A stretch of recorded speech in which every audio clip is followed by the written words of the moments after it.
Appreciate the gentleman. Now recognize Mr. Crenshaw for his 5 minutes. Thank you, Mr. Chairman. Thank you for holding this field hearing in my home state of Texas. Thank you to all the witnesses for being here. Look, let's be clear. This is a field hearing on the border because fentanyl comes across the southern border. I heard that questioned earlier. You can't understand why we're having a field hearing on the southern border relating to fentanyl. It's because it comes across the southern border, Ms. Garza. This is not political theater. This is not misinformation. It just comes across the southern border. And we're quibbling, as my colleague just said, we're quibbling about how much of it comes through points of entry and how much of it comes between points of entry. Look, multiple things can be true at once. Most of the seized fentanyl is seized at points of entry. Another thing can be true. A lot of fentanyl comes between points of entry and we don't find it. Another thing can be true. It is indeed related to the immigration crisis because both crises have a common factor, and that is the Mexican drug cartels. That is a common enemy. We are not enemies here.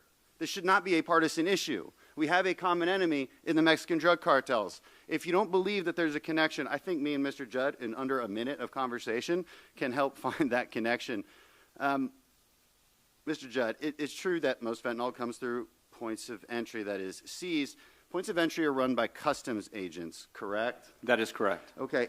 How often are customs agents pulled off the line to assist Border Patrol because of the immigration crisis? Well, Border Patrol agents are constantly being pulled off of the line to assist customs agents, and at times customs agents are also being pulled off the line to assist Border Patrol. Do we have enough customs agents to actually go through all the vehicles we need to go through? We do not. We need more. There we go.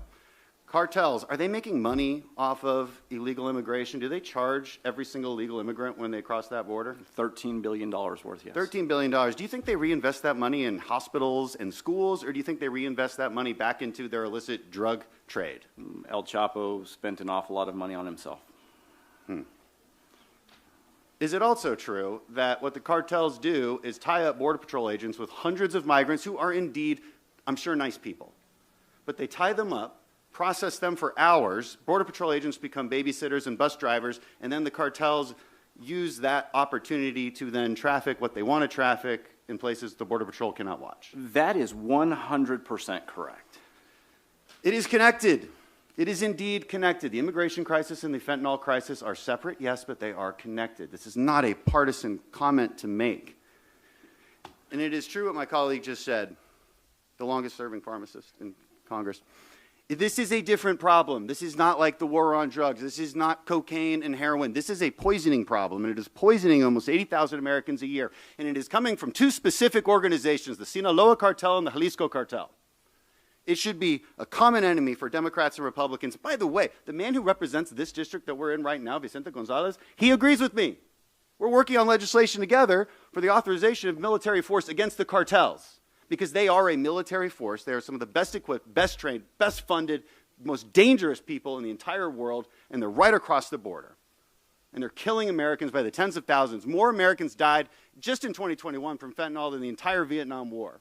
They are at war with us. I've introduced legislation that would go after them militarily, financially, and go after the kind of people that help them, Mexican officials who help them.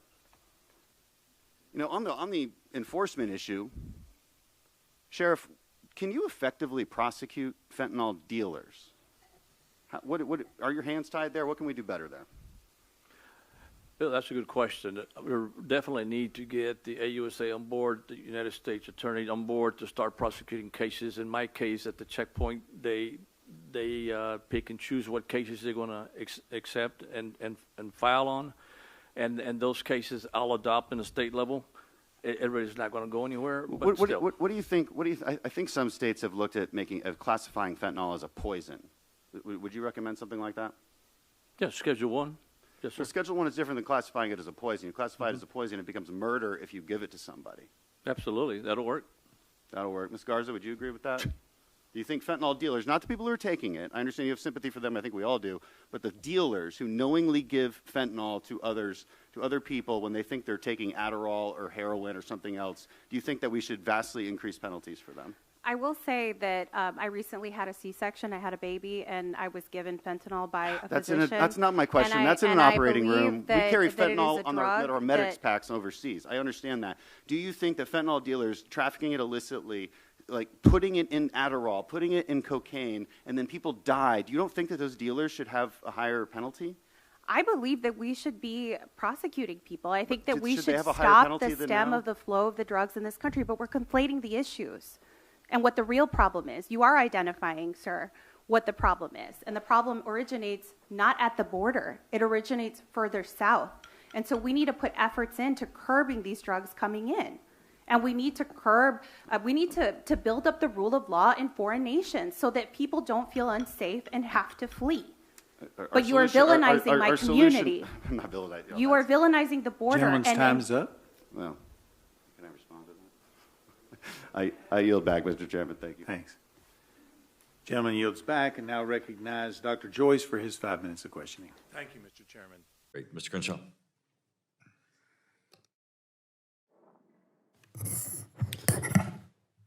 Thank you, Chairman, and thank you all for being here. And look, I think you're all very serious security professionals, intelligence professionals, and I think that most of this report certainly reflects that.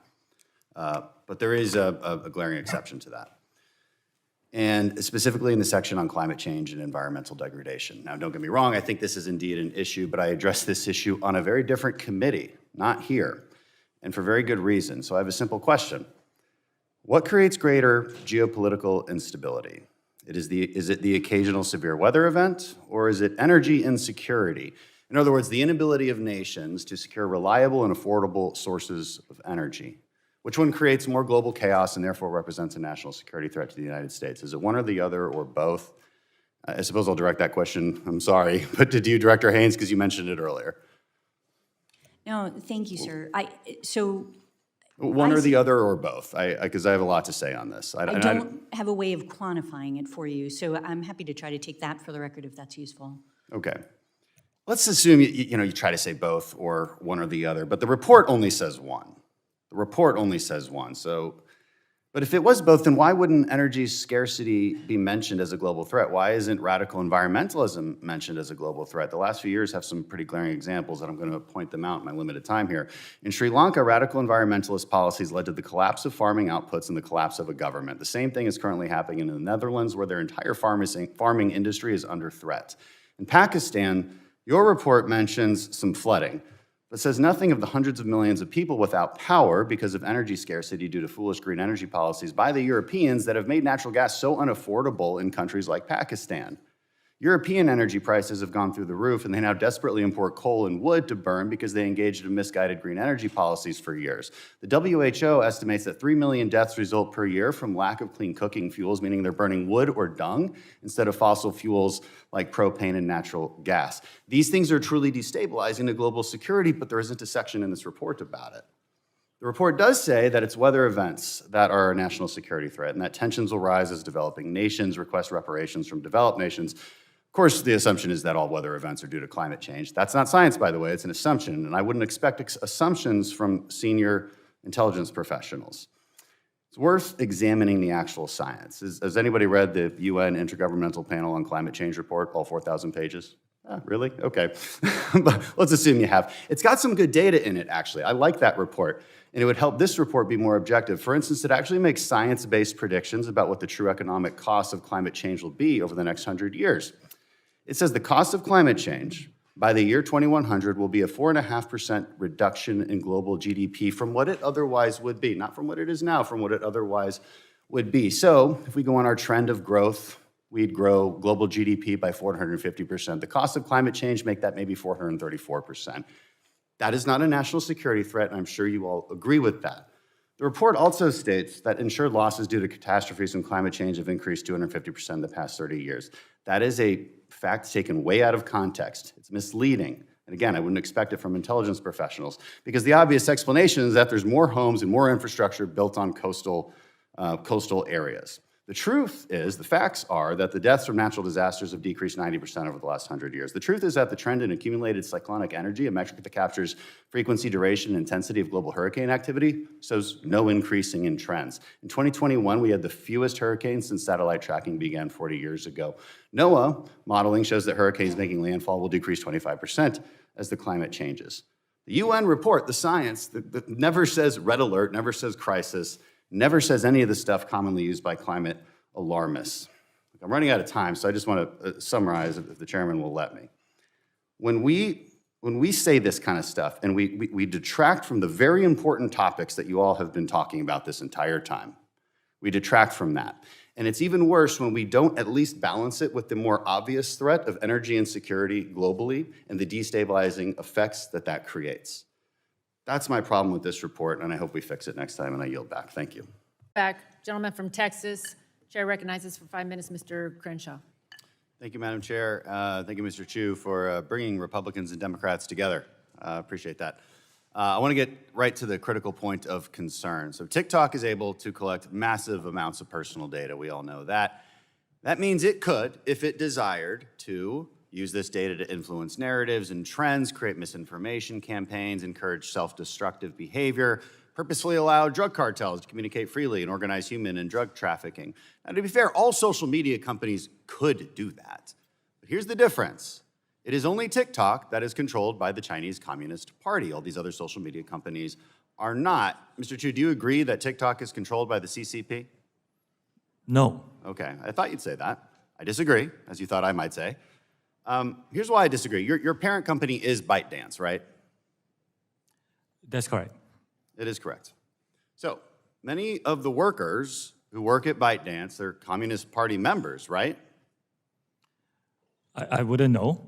Well, I think, for example, the chief editor at ByteDance, Zhang Vuping, is the Communist Party secretary, correct? He works on the Chinese business, not on TikTok. Right. He works for ByteDance, the parent He works company. on the Chinese business. Right. The parent company of TikTok. The Chinese business is called Douyin.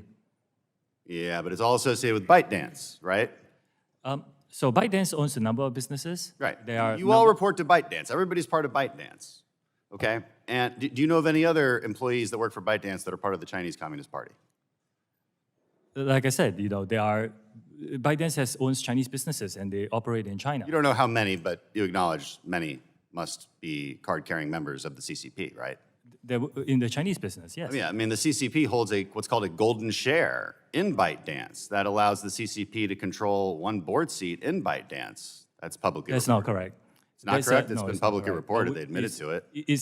You can, on our website, we have updated it, so we can give people more transparent information on this. They have a share in a subsidiary that is only for the Chinese business. It has nothing to do with TikTok.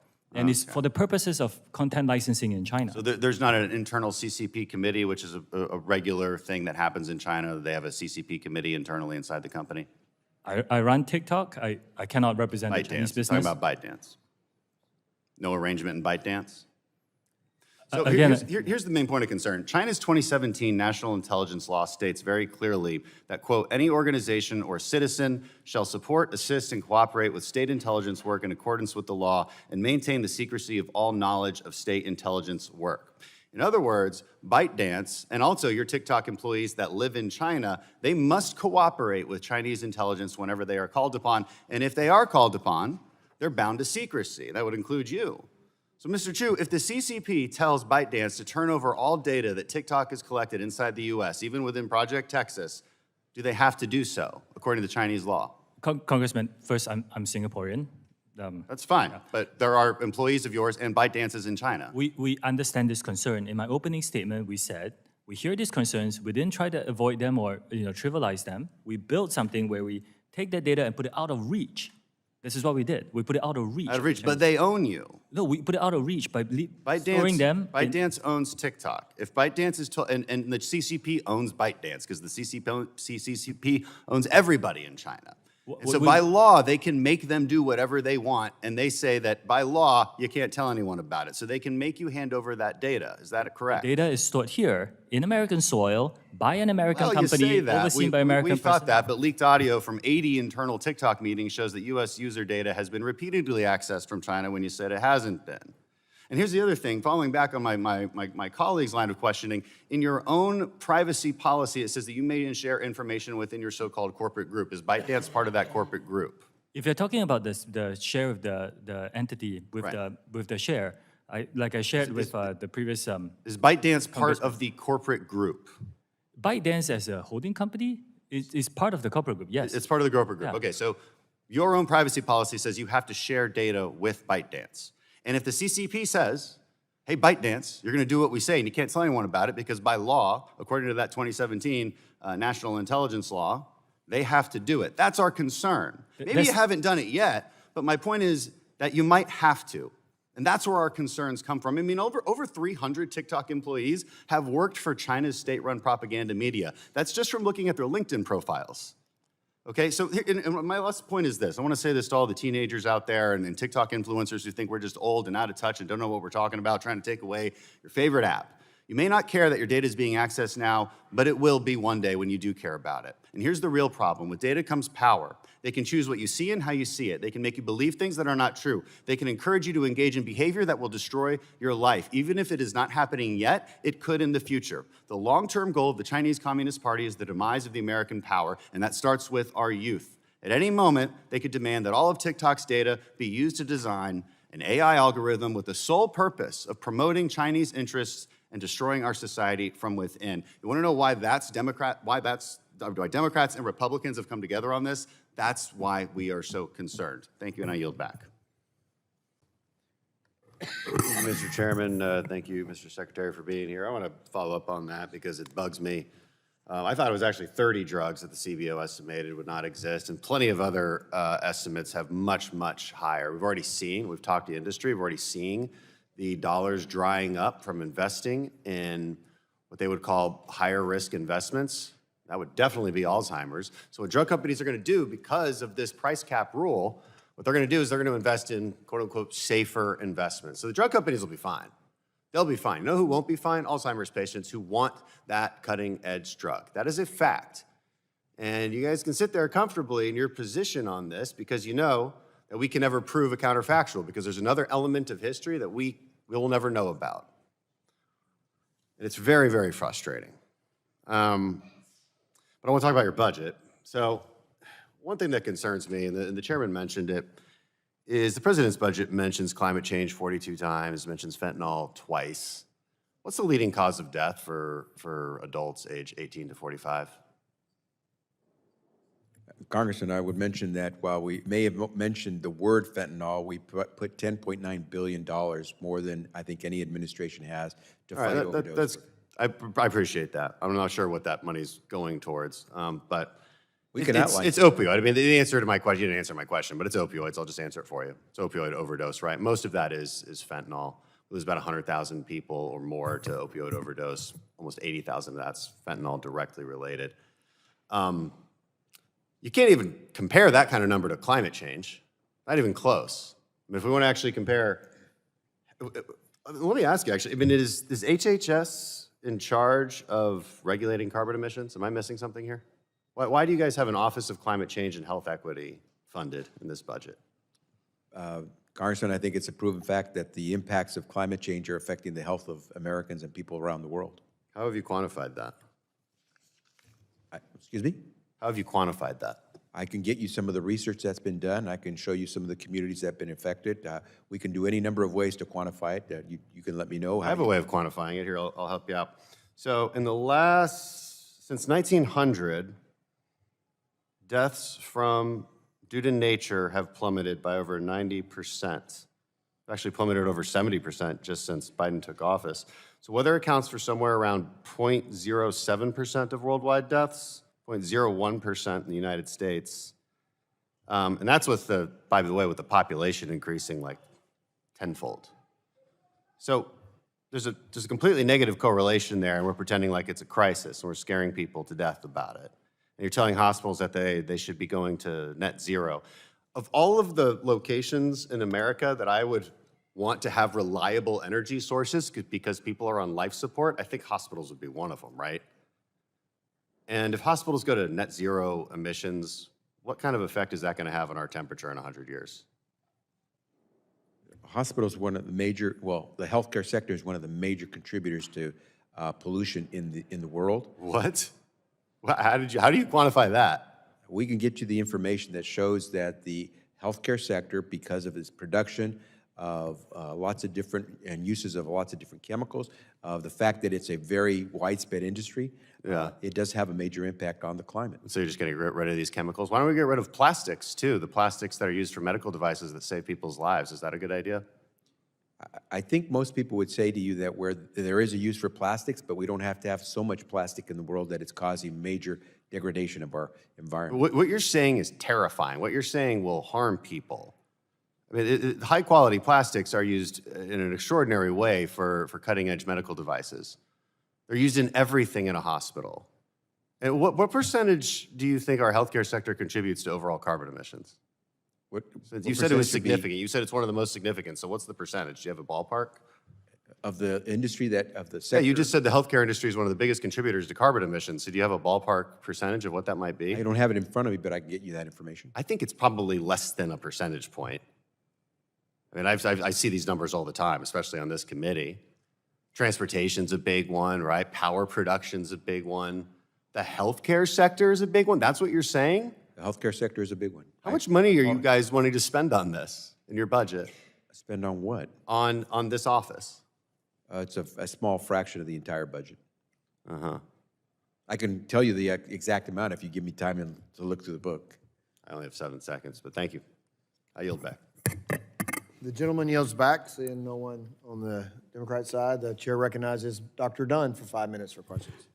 Thank you very much. Now recognizes Mr. Crenshaw for 5 minutes. Thank you, Mr. Chair. Thank you all for being here. So the title of this hearing is Exposing the Environmental, Human Rights, and National Security Risks of the Biden Administration's Rush to Green Policies. That's an important title. I want to unpack that for a second. Environmental risks. Mr. Mills, you've got some great data in your testimony. Talk about the amount of material excavation needed for the equivalent amount of energy for quote-unquote green energy versus your more standard reliable energy sources such as natural gas. Also goes into the amount of land needed. Hundreds of times more land space needed for the equivalent amount of energy compared to traditional energy sources that actually turn on when you need them. So talking about environmental risks, that part of the conversation just gets ignored. So I'm glad we're doing this hearing to expose that. Human rights. A basic human right might be to turn the air conditioning on when it's really hot, to be able to turn the heat on when it's really hot. Energy security should be a basic human right, at least in modern times, a basic human right. Hasn't been for thousands of years. We finally made it one, and now we want to destroy it all. And claim that the energy sources that have given us all of the modern amenities that we have today are to blame for and are racist and are hurting people of color and hurting the disenfranchised. No, what will hurt the poor, what will hurt people of color, what will hurt the disenfranchised in our country would be energy insecurity. That will actually hurt them. And we can see the results. I mean, you look at California and its rush to green energy, 70% higher costs for their energy than the rest of the country. I wonder how the poor feel about that. In Germany, and their rush to get rid of their nuclear plants and basically deindustrialize, have 300% higher energy costs. They've had to resort to burning coal and wood, which has far more carbon emissions. So I'll add that to the environmental destruction of rushing to green energy. It actually has the potential, as we see in Germany, of increasing carbon emissions. Like, that's what's actually happening. And national security risks, well, if the lights don't turn on, that's obviously a national security risk. I don't think I need to flesh that out too much. Mr. Mills, maybe I'll start with some of your really interesting data points that you have in your testimony. I like this one. Analysis show that manufacturing a single battery, one capable of holding energy that is equivalent to 1 barrel of oil, actually entails processes that use the energy equivalent of 100 barrels of oil. Do you want to comment on that, and then some of the other data points you have as far as materials needed, land space needed, things like this that show that the input for these types of power production types are not what people say? Thank you, Congressman. One of the things that is ignored generally in the debate, but the IEA should be commended for publishing excellent studies on this, as has the World Bank and many other international organizations. The underlying infrastructures required to make the minerals and materials to transport them are all hydrocarbon-based, coal, oil, and gas. The industries themselves that produce minerals consume 40% of all the world's industrial energy. And there is no path to replace coal, oil, and gas at scale globally in the industrial sector. What that means is when you produce an electric car, you're consuming oil and gas and coal before the car is delivered to your driveway, and therefore you're causing CO2 emissions. We actually don't have a very good number to know exactly how much it is. We know what the range is. And I'll commend Volkswagen and Volvo for publishing studies that illuminate that, and they point out that when you take that into account, you radically reduce the ostensible, dramatic reduction in CO2 emissions. And in fact, in some cases, as they pointed out, you can wipe out all the CO2 emissions from not burning gasoline. So when I was in Norway recently, which buys the most electric cars per capita at the moment, I pointed out that everybody that bought a Tesla, a lot of Teslas are very popular there, nice car, well made, beautiful engineering. What you've already done is exported somewhere between the 15 and 20 tons of CO2 when you buy that one car. And you do cut CO2 emissions as you drive the vehicle on that hydropowered grid. If you drive it on an American grid or a German grid or a British grid, you reduce the CO2 emissions eventually, but only by 15 to 20%. So it's ignored in the emissions calculations, it's ignored in the geopolitics, it's also ignored in the cost calculations because the increased cost of hydrocarbons increases the cost of solar power. And that's what we're talking about. In my last 10 seconds, I'll say, look, everything we're referring to here is it's a cost-benefit analysis.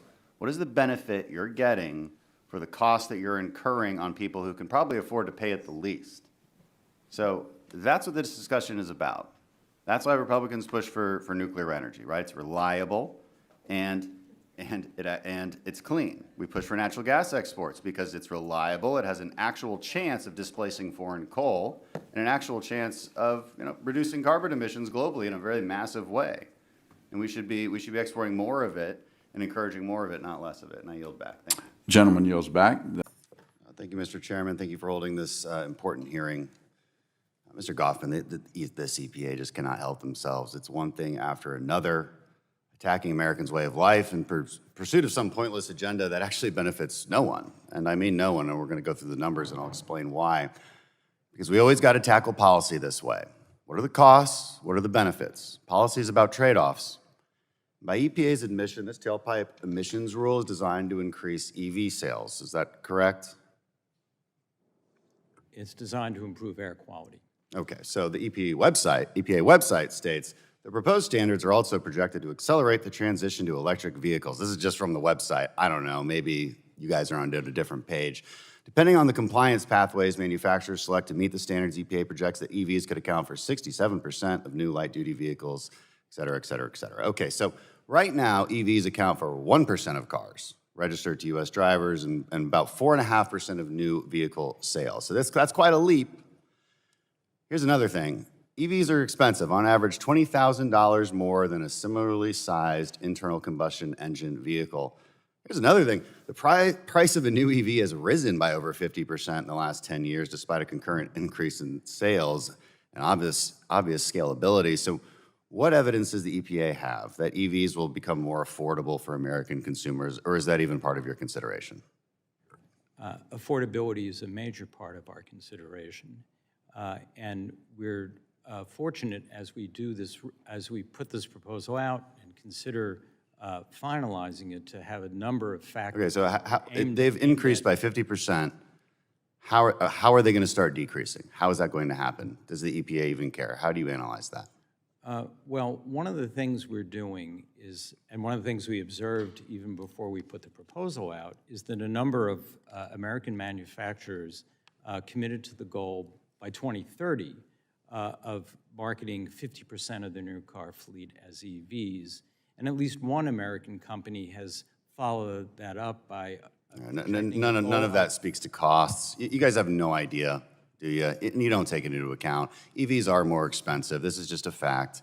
It's the way they're built. It's the way they're processed. So the question is, they're going to be more costly. continuously more costly, as they always will be. So the question is, what benefit do we get from that? Are we saving people's lives by making them spend more on cars? No. Does the EPA, when you assess, the benefits from emissions from EV vehicles, do you assess the life cycle emissions? Do you take those into account from production of everything that goes into it through the sale?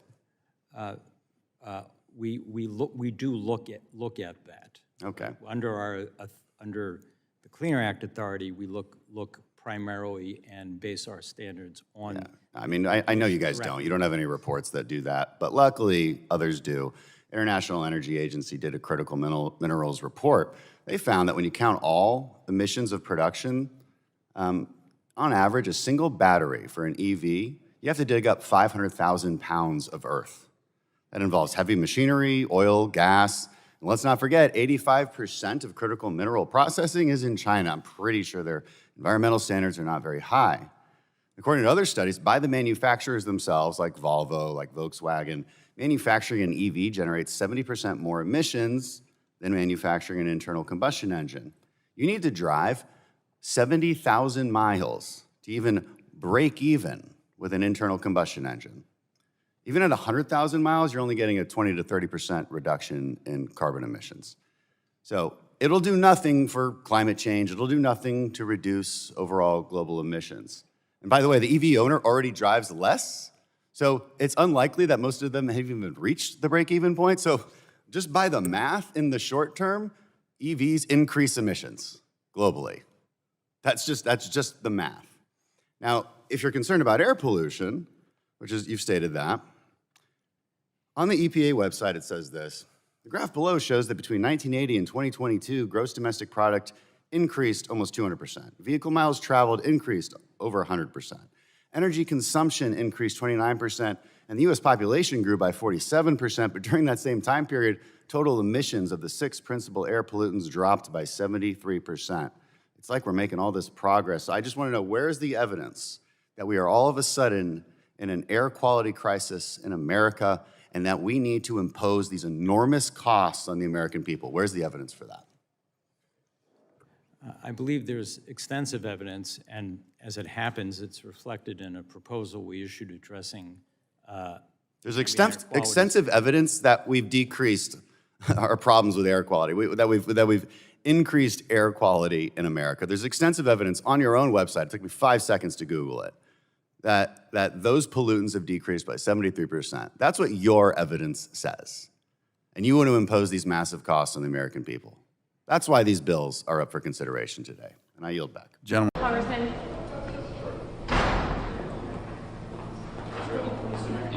Yes, Israel. Unless you want to talk about I don't have anything to say on Speaker's race. I'm waiting to go in there. On Israel, though, obviously you just had this briefing. The president came out this afternoon and said that 14 Americans have now been confirmed dead. Are you worried that that number is going to continue to rise? By how much? Do Americans need to go in and get some of these hostages out as well? We don't know if there's any American hostages. That's always a possibility that we might have to go get them if we find out where they are and actually can find them. That's extremely difficult. There's a lot of Americans in Israel, so Americans are at risk. We've lost Americans to this terrorism. It's awful. It's tragic. How do you feel about this idea that Minority Leader McConnell floated about tying Ukraine aid to any kind of aid that you guys may pass in for Israel? It's not clear right now what aid to Israel looks like. Israeli Defense Forces, Israeli government is reeling right now. They're in the midst of a war. They'll let us know what they need. What that most likely looks like is a deeper magazine. So that means more rockets, more high precision munitions, things like that. Which I think we could be standing by to give. Is that going to require some giant aid package? No, it doesn't seem likely that it makes a sense, or it doesn't make sense to tie it right now. We just don't know what Israel needs. There's a lot of, if you want to talk about Ukraine aid, there's a lot of us in conference who are big supporters of Ukraine and defeating Russia, but also want to tie that aid to our border security policy changes. So even I'm on that train. The Israel question, I think, is separate. We can vote on all of them. but there's a lot of us who are going to say that our own border security has to be part of whatever package we vote on. But put Israel in it, fine.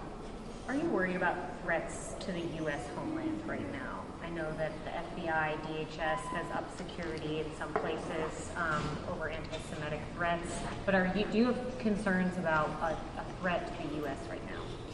You should always have some concerns. I don't know that we have I'm unaware of any intelligence on threats that are related to this event. You always have to be worried about sleeper cells, or not even a sleeper cell in the traditional sense, but somebody who just has some kind of radical ideology that is then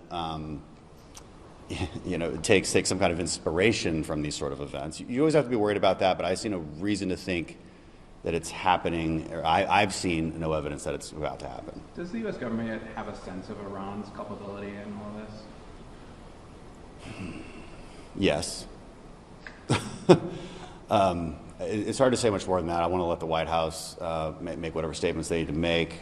Right now, Iran has denied any involvement. Hamas leadership has denied Iran's involvement. Obviously, Hamas takes credit.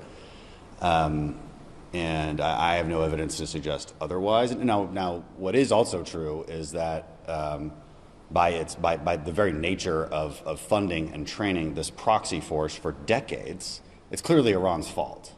So whether Iran has direct involvement in this particular operation is another question, but Iran created Hamas and Hezbollah. So they are one and the same effectively. Doesn't mean they always operate exactly in unison, but they are one and the same. But they've been funding and training them for decades. Do you know if there's been any sort of overt warning from the administration to the Iranians not to escalate the situation further? I mean, obviously, there's carrier strike groups in the region now. It's pretty overt, yeah. Yeah, but I mean, any sort of direct government-to-government communication? Aside what's from being reported, I'm not aware of anything. But I think that our chairman of the Joint Chiefs made a pretty overt and clear statement, right? So yes, the answer is yes, but you have access to that as well. Are you overall satisfied with the Biden administration's response in the last few days to what has happened, these terrorist attacks in Israel? You can probably guess my response. I mean, no, Biden's had one very mealy-mouthed press statement. He's not leading. As far as actions to be taken, sure. I think we're doing what needs to be done as far as actual actions, moving a carrier strike group. It's unclear to us, the Americans right now, what exactly Israel's going to need. That might become clear very shortly as they pick their heads up out of the fog of war and tell us. But from the White House, you need to see unconditional moral clarity, and we just continue to not see that kind of leadership. So that's a subjective statement, I suppose. It's an opinion on how he leads, but it's how he's been leading since he was president. So no, I'm not satisfied from that perspective. Thank you. That it? Okay, thanks, Ed.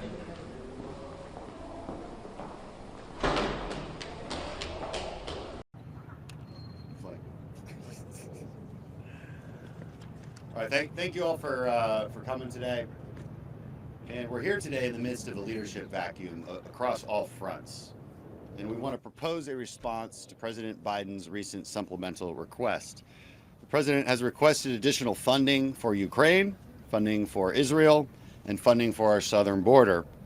Standing here today are members who support all three efforts. There's a lot more of us who also support this plan and this strategy. I would say a majority of the conference. So we present our goals today in good faith and with shared goals. We must see the defeat of Russia. We must see the defeat of Hamas. But we can't move an inch on additional funding until we have passed meaningful border security for our own southern border and received critical answers to questions on Ukraine from the White House. Today, we see that the president has focused in on Ukraine and border and linked those two things. That's good. It means that he understands that no more Ukraine aid can happen without a southern border strategy, a meaningful one. Now, of course, you might imagine there's actually some disagreement on what meaningful border security is. And so we're going to answer those questions today. First, what constitutes meaningful border security and effective border policy reforms? And second, what the nature of Ukraine aid needs to be moving forward. So let's briefly outline our position, and I think this has to be the basis of any further discussions with the White House and Senate. First, meaningful border security must include proposals in H.R. 2, the Secure the Border Act. It was passed by the House earlier this year. While I don't dispute the funding request for DHS operations requested by the president, there's simply not enough. The crisis at our southern border is not one that can be resolved with more money. Policy must change. The funding requests might be needed, but they would only serve to facilitate the current crisis as opposed to stop it. The goal should not be a more orderly crisis, but a stop to the crisis altogether. And that means we have to stop the magnets that have drawn in millions and millions of illegal immigrants. That magnet is very simple. It is a belief that if you cross our border illegally, there's a very good chance that you'll get to stay. Until that changes, people will continue to flood our border. H.R. 2 changes that incentive by reforming our asylum laws to work as intended, to be used for people who are truly persecuted. The abuse of that goodwill is the number one reason that there is a crisis, and it must be reformed for meaningful border security to be achieved. Beyond that, we have to authorize and require that asylum be applied for within the country of origin, at a U.S. embassy or U.S. consulate, or a third country nearby. We must provide the resources to do so. This is a common sense step that I know even many Democrats support. All of this would have massive ramifications in reducing illegal crossings at our border. Now, last, we actually must provide the resources for additional detention facilities both here and in Mexico, and require that they actually be used. The era of the illegal parole program, catch and release, has to end. Our system should be very simple. If you cross illegally, you're detained until your asylum case can be heard. And the simple act of applying for asylum, even if you do it on the CBP app, cannot therefore mean that you are granted parole within the U.S. If millions of people around the world have to wait years and years and years for a visa to visit the United States, a person at our border should be no different. The asylum process was never intended to be a shortcut. So these are red lines on meaningful border security. There are many bills, some of which are bipartisan, that achieve these goals. We need to start detailed discussions with the White House and with the Senate immediately. I'll let my friend Mike Garcia speak in more detail on how we plan to reshape policy vis-a-vis Ukraine. He's put considerable thought into this, and I'll summarize it. America's role should be defeating Russia and defining what defeat is. The administration must be on Capitol Hill every day for the next 2 months, explaining their strategy and how they plan to execute it. These briefings can be classified in nature to avoid revealing our intentions to the enemy. But second, we cannot fund additional economic aid for Ukraine. We must be focused on advanced weaponry that will break the stalemate and make Vladimir Putin regret his decision to engage in the largest war of conquest since World War II. While we understand the importance of keeping the Ukrainian economy afloat, our voters and our taxpayers simply won't accept it anymore. And that fact is not going to change anytime soon. The Europeans, Arab countries, Asian countries must step up on humanitarian and economic aid. Last and more important, any further aid must be tied to a winning strategy. This administration has slow-dripped weaponry and capabilities to Ukraine out of fear that Putin might escalate. And in doing so, has prolonged this war and likely missed opportunities to make consequential gains on the battlefield that may have resulted in peace talks.